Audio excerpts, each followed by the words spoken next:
Bu videoda biz Claude bilan oddiy savol-javob qilishdan boshlab proyektlar, master promptlar, ish jarayonlari, integratsiyalar, automationlar va AI agentlarni qanday qurishni ko'rib chiqamiz.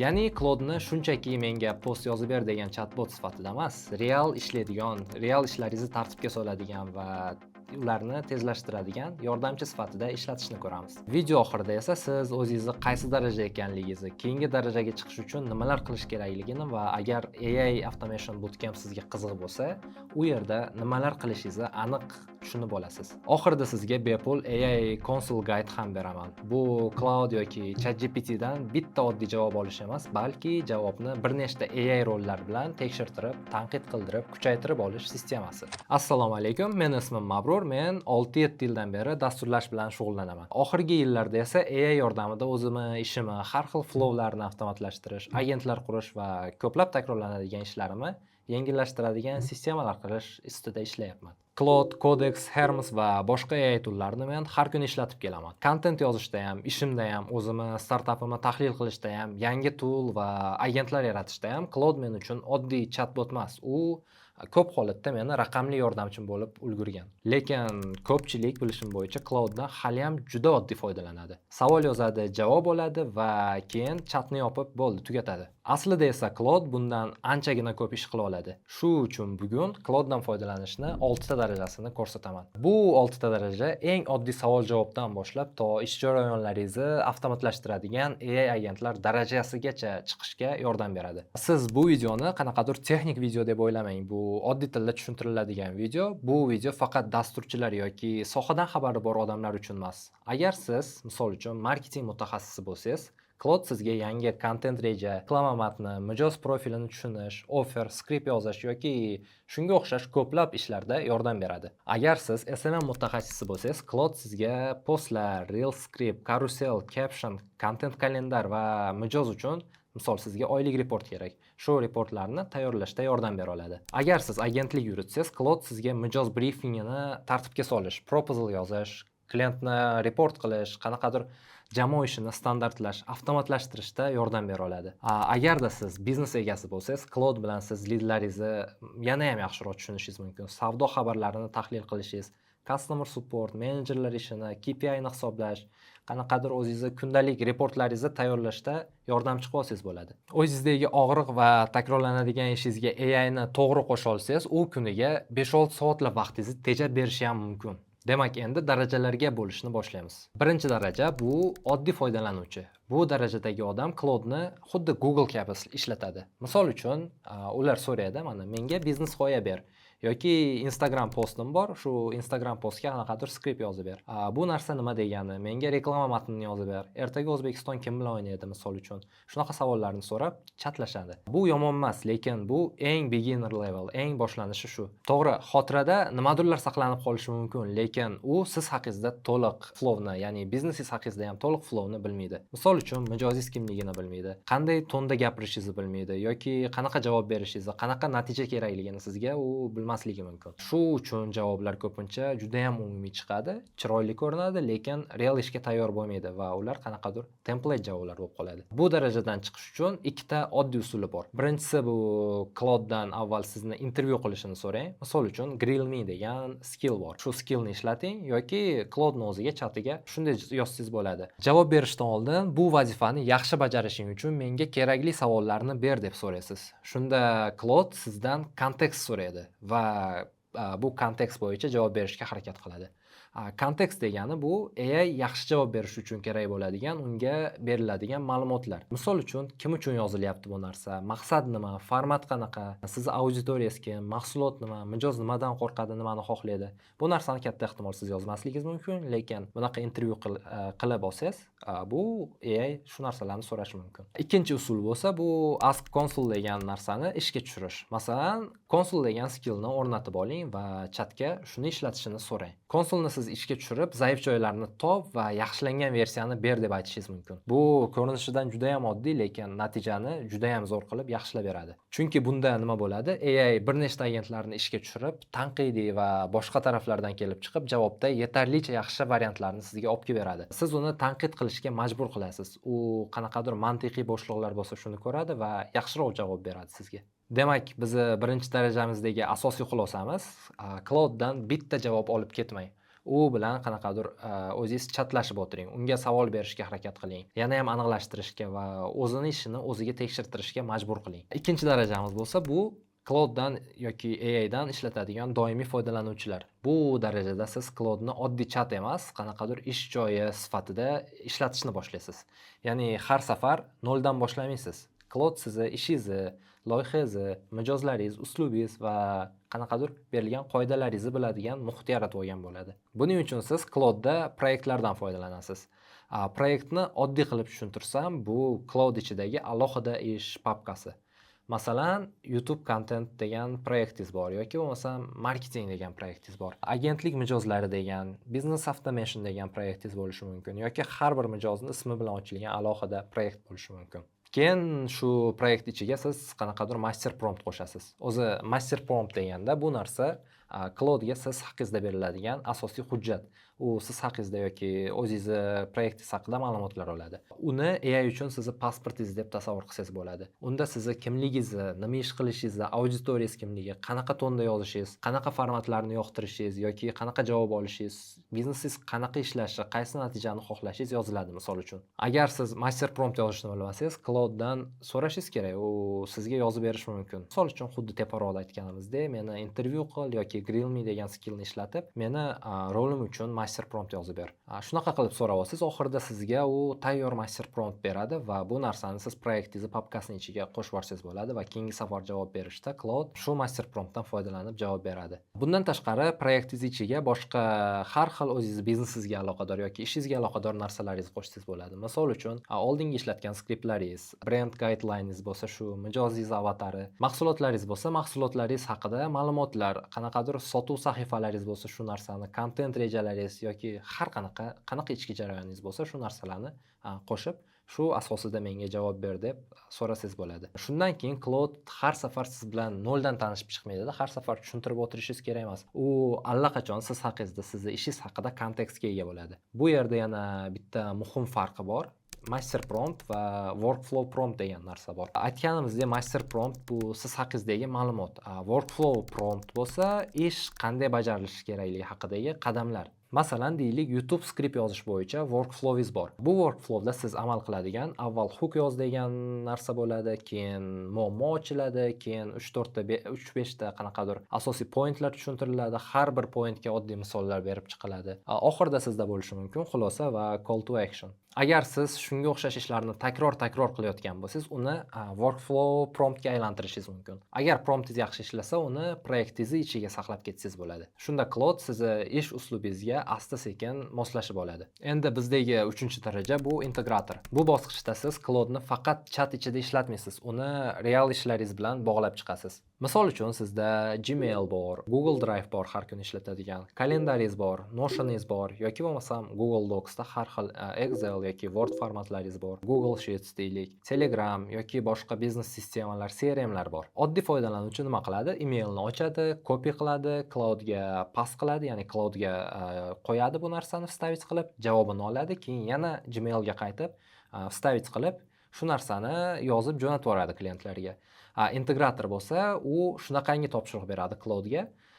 Oxirgi emaillarimni ko'rib chiq va qaysilarga javob berishim kerakligini ayt. Yoki bo'lmasam kalendarimni tekshirib chiq va ertangi kunim uchun qisqa briefing tayyorla va menga mitinglarimni tartibga solishga yordam ber. Yoki deylik, sizda Drive'dagi oxirgi reportlarni ko'rib chiqmoqchisiz va owner sifatida sizga eng muhim 5 ta xulosani chiqarib berishni xohlayapsiz. Bu narsani ham so'rashingiz mumkin. Ko'rib turganingizdek, bu oddiy chat bilan ishlatgandan ko'ra integrator sifatida ishlatishda juda ham katta farq bor. Oldin siz ma'lumotlaringizni AI ga borib copy paste qilib, javobini olib, yana qaytadan qo'yardingiz.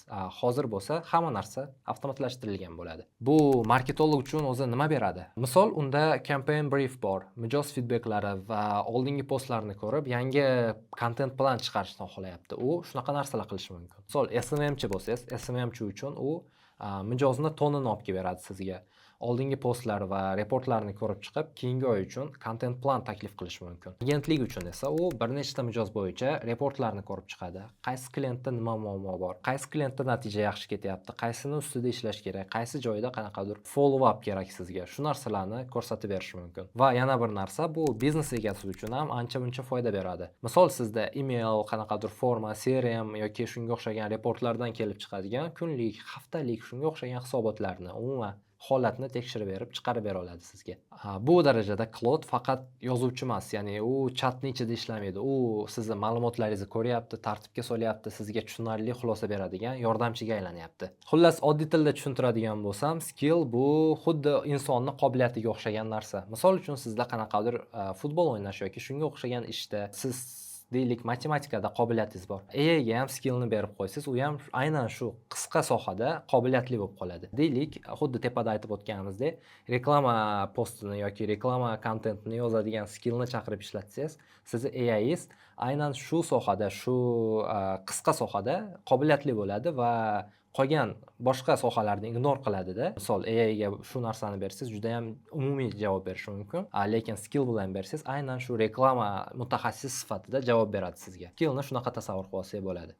Bizdagi 4-daraja bu operator darajasi. Bu yerda siz ishingizni har safar qo'lda qilishni kamaytirib chiqqan bo'lasiz. Siz endi chatga kirib olib, faqat menga shuni yozib ber yoki menga shuni qilib ber demaysiz. Siz Claude uchun takrorlanadigan jarayonlaringizni aniqlaysiz va o'zingiz shu narsani yaratib chiqasiz. Oddiy qilib aytganimizda, operator bitta ishni har safar noldan tushuntirib o'tirmaydi. U ish tartibini saqlab qo'ygan bo'ladi. Misol uchun, siz har hafta mijoz uchun report tayyorlaysiz. Deylik, har safar ma'lumotlarni yig'asiz, raqamlaringizni tekshirasiz, nima yaxshi, nima yomon ketyapti, shu narsalarni yozib chiqasiz yoki keyingi hafta uchun tavsiyalar so'raysiz yoki tavsiyalar berasiz. Agar siz bu ishni har hafta qilsangiz, uni Claude ichida tayyor skill yoki workflowga aylantirish mumkin. Xo'sh, skill o'zi nima haqidaligini biz gaplashmadik. Skill bu sizni takrorlanadigan ishingiz uchun tayyorlangan maxsus jarayonningiz. Bu Claude yoki Codex, ChatGPT shularning ichida ketaveradi. Misol uchun, kompaniyangizni statusini chiqarib beradigan skill yozsangiz bo'ladi. Email javoblarini tayyorlaydigan skill yozsangiz bo'ladi. YouTube'ga skript yozadigan skill,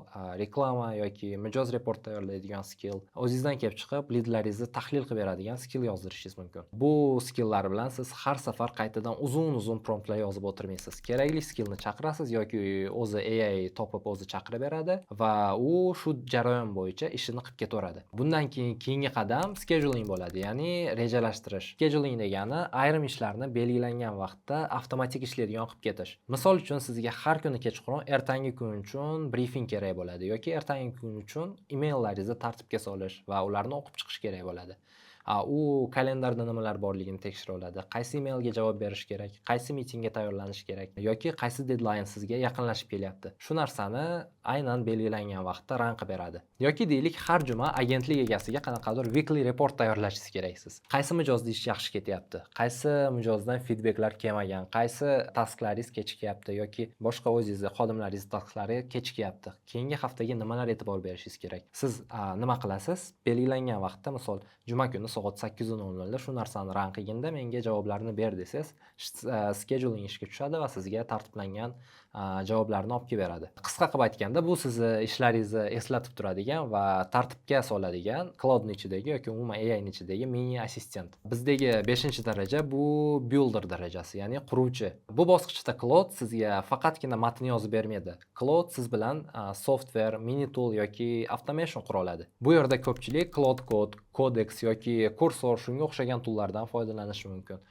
Siz AIga oddiy tilda tushuntirib berasiz. Misol uchun, sizda Google Sheets bor, unda leadlar bor. Menga Google Sheets'imdagi leadlarni o'qib, har bir lead uchun qisqa summary yozib ber va lead score chiqarib beradigan kichik tool yoki dashboard yasab ber deysiz. Cloud yoki Codex, ya'ni ChatGPTning mahsuloti sizga kod yozib beradi. Sizga fayllaringizni o'zgartirib beradi, xatolarini topadi, test qiladi, ishlaydigan produkt dizaynini, umuman produkt chiqarishga yordam beradi. Ya'ni qisqa qilib aytganda, sizga dasturchilikda yordam beradi. Builder darajasida siz 3 ta narsa qura olasiz asosan. Birinchisi bu oddiy automation loop siz uchun.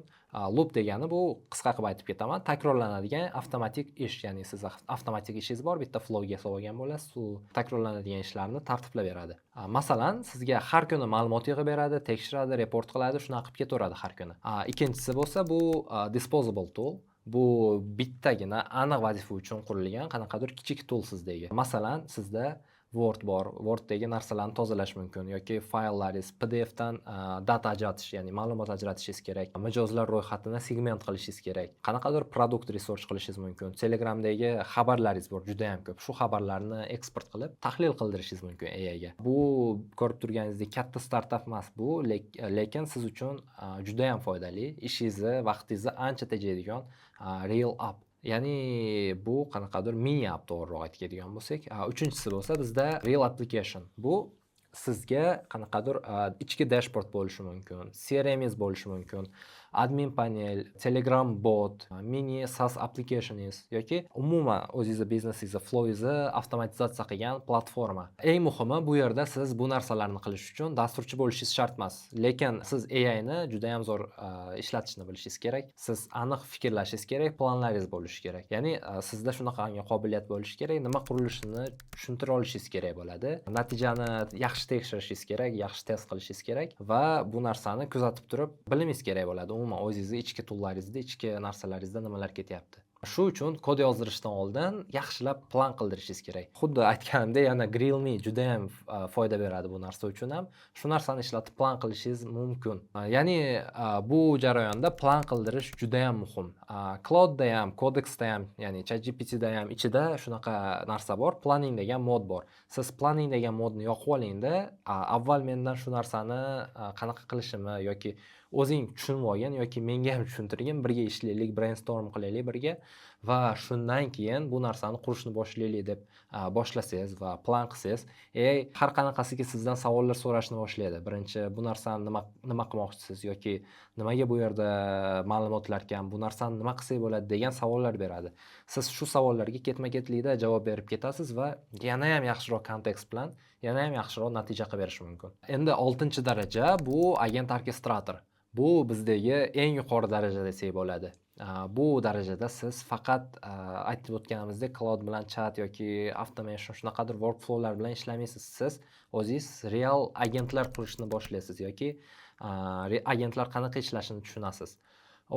Agent nima degani? Agent oddiy qilib tushuntirganimizda qanaqadir aniq vazifasi bor, qoidalarga rioya qiladigan, kerakli ma'lumotlarni olib kelib o'zi ishlatadigan AI yordamchi yoki qanaqadir bir nechta agentlar to'planib sizga bir nima qilib beradigan yordamchi. Ishlaringizni avtomatlashtirish mumkin. Researcher agent bo'lsangiz, bozordagi narsalarni, bozordagi raqobatchilaringizni analiz qilishi mumkin. Content creator bo'lsa, kontentlarni yozib berishi mumkin. Sizda qanaqadir ya'ni finans uchun agentingiz bor. Bu finans uchun agentingiz sizga reportlarni, oyliklarni hisobotini, shunga o'xshagan narsalarni tayyorlab berishi mumkin. Bularning ustida ko'pincha orkestrator ham bo'ladi, ya'ni tepasida boshqarib turadigan. U xuddi menejerga o'xshaydi. Bilganingizdek, ya'ni o'zingiz bilganingizdek, menejer hamma ishni o'zi qilmaydi. U ishlarni bo'lib beradi. O'zi buxgalterga yoki boshqalarga bo'lib beradi. Agentlar ham shunaqaroq tizimda ishlaydi. Tepada turgan orkestrator o'zi kerakli agentni chaqiradi va shu narsalarni bo'lib beradi va siz uchun har kuni Slack bo'lsa, Slack ishlatsangiz Slack, endi qanaqadir Telegram ishlatsangiz Telegramingizni chatiga yoki boshqa Discord ishlatasiz, menimcha kam bo'lsa kerak. Bizda Discord ishlatadigan, Slack ishlatadiganlar shu yerga reportlarni tayyorlab berishi mumkin yoki sizga ma'lumotlar berishi mumkin. Va agentlar shunaqangi ishlashi mumkinki, u sizga xulosalar berib turadi o'zi. Misol uchun, bugun kompaniyangizda 5 ta muhim narsa bo'ldi deylik. Birinchisi bu sales bo'yicha, ya'ni sotuv bo'yicha 3 ta issiq lead keldi yoki sizni supportingizda qanaqadir muammo chiqyapti, bir xil takrorlanadigan muammo chiqib qoldi.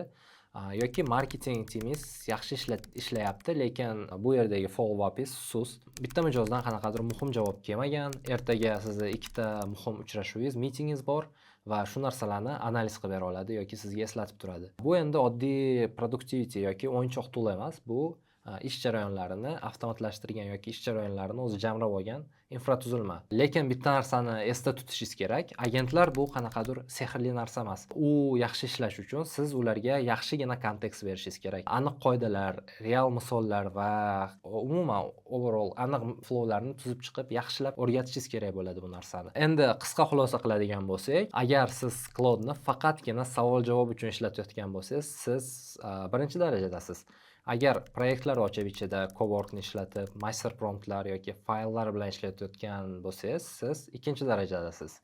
Agar Gmailni, har xil pluginlarni, Drive, kalendar yoki Notion shunga o'xshagan konnektorlarni ulab, boshqa toollarni bir-biri bilan ulab ishlatayotgan bo'lsangiz, siz uchinchi darajadasiz. Agar takrorlanadigan skill, workflow, qanaqadir schedule, task, cron job shunga o'xshagan narsalarni ishlatayotgan bo'lsangiz, 4-darajada bo'lishingiz mumkin. Agar Claude bilan tool, automation, qanaqadir mini applar, shunaqa narsalar qurib turgan bo'lsangiz, deylik siz 4-darajadasiz, ya'ni 5-darajadasiz. Agar siz to'liq automation, ya'ni AI bilan agentlar qurayotgan bo'lsangiz yoki AI bilan siz o'zingizni ishlaringizni, video montajingizni, kontentingizni, CRM, analiz shunga o'xshagan narsalarni agentlar bilan hal qilayotgan bo'lsangiz, siz tabriklayman, juda ham zo'r bilasiz AIni, zo'r qilib tushungansiz, 6-darajadasiz. Shu joyda siz izohlarga yozib ketishingiz mumkin. O'zi qaysi darajadasiz, nimalarni ishlatasiz AI bilan, nimalar qilib ko'rgansiz. Shu joyda men sizga bitta narsani ochiq aytmoqchiman. Agar siz videoni shu joyigacha ko'rgan bo'lsangiz, demak siz AIni shunchaki o'zingiz qiziqqan tool sifatida emas, qanaqadir real ishingizda foyda beradigan sistema sifatida o'rganishni yoki sistema sifatida bilishni xohlayapsiz. Men hozir aynan shu mavzuda AI Automation Bootcamp tayyorlayapman va bu joyda siz oddiy prompt engineeringlikni yoki AIni qanaqa ishlatishni o'rganmaysiz. Maqsad har bir inson o'zi ishi yoki biznesi uchun real, haqiqiy ishlaydigan AI avtomatizatsiya qurish. Deylik, .a bor va u shunaqa. Siz AIni umuman ishlatmagansiz yoki mukammalroq ishlatib ko'rmagansiz, unga kirib ko'rmagansiz. Leadlaringiz Telegramda yotadi, Instagramda yotadi yoki telefon formadan keladi, xabarlar har xil joyda sochilib yotadi. Yoki kimdadir issiq lead bor va bu narsani siz follow up qilishni bilmayapsiz. Shunga o'xshash qanaqadir narsalar chalkash AI bilan avtomatlashtirish mumkin bo'lgan narsalar bor. Va sizdagi .b shu bo'ladiki, shu leadlarni, mijoz xabarlarini bitta joyga tushadigan qila olasiz. Ya'ni AI uni o'qiydi, qisqa summary qila oladi, leadlarni issiq sovuqqa ajratadi, keyingi qadamlarni sizga aytib, menejerga yoki sizga Telegramdan reportlar yuborib turadi. Har xil reportlar chiqaradi. Sizga dashbord qurib berishi mumkin. U dashbordda siz vizual qilib ko'rib turasiz. Shunga o'xshagan AI sistema, agentlar qura olasiz. Umuman o'ylagan narsamiz shu B. Ya'ni siz bu bootcampning oxirida AI shu ekanda deb ketmaysiz. Siz mana meni shunaqa ishim bor, shunaqa takrorlanadigan narsalarim bor va AI bilan shunaqa sistema qurdim deb shunaqa narsani ko'rsata olasiz. Umuman olganda farqi yo'q. Biz teparoqda darajalarni ko'rib chiqdik. Siz level 1 bo'lasizmi, level 2 bo'lasizmi, umuman AI ishlatmaganmisiz, o'rganamiz ishlatishni, nima ichida nimalar bor, chuqur kiramiz va oxirida eng oxirgi darajaga chiqishga harakat qilamiz. Ya'ni AIni agentlar bilan ishlatish, o'zingizga agent qurish, shu narsalarni qilishni o'rganamiz. Agar sizga kurs davomida nimalarni o'rganish, qanaqa mavzular bo'lishi qiziq bo'lsa, biz shularni qilamiz. Ya'ni eng birinchi bo'lib AI bilan workspace yaratib olamiz. VS Code, GitHub, project folderlar, promptlar, test, loglar shunga o'xshagan narsa. Cloud, ChatGPT ga juda ham chuqur kiramiz ichiga. Biz o'zimizga business brain yoki personal brain, ya'ni o'zimizni miyamizni eksport qilib wiki yaratib olamiz. AI uchun, biznes uchun, loyiha uchun, shaxsiy ish uchun, uslublaringizni tushuntirib shunaqa narsalar qilamiz. Agentlar nimaligini tushunamiz, agent quramiz o'zimiz. Har xil agentimizni har kuni, har hafta kuchaytirib borishni o'rgatamiz. Agentlarimizni o'zimizni real ishimizga implementatsiya qilishni o'rganamiz. Cloud Codexni chuqur o'rganib chiqamiz. Ichida Cloud Code bor, boshqa narsalar bor. Hamma narsasini ko'rib chiqamiz va umuman Cloudni o'zi bilan ham agentlar qurishni ko'rib chiqamiz. Esingizda bo'lsa, men video boshida bepul material beraman degandim, ya'ni AI Console Guide beraman degandim. Bu narsani siz descriptionda yoki pin qilingan kommentda topsangiz bo'ladi. U sizga Telegram bot beradi. Shu yerdan guide'ni tortib olsangiz bo'ladi o'zingizga. Agar siz AI bo'yicha aytgan bootcampimga qiziqsangiz, qatnashishga qiziqish bildirsangiz, formani to'ldirsangiz bo'ladi. Agar to'ldirganingizdan keyin biz javoblaringizni ko'rib chiqamiz. Bootcamp sizga agar mos bo'lsa, aloqaga chiqamiz va keyingi qadamlarni o'zimiz tushuntiramiz. Agar bu video sizga foydali bo'lgan bo'lsa, unga like bosib, komment yozib ketishni unutmang. Va yozib keting, siz Claude'dan qaysi darajada foydalanyapsiz va keyingi 30 kunda, keyingi 1 oyda qaysi darajaga chiqmoqchisiz.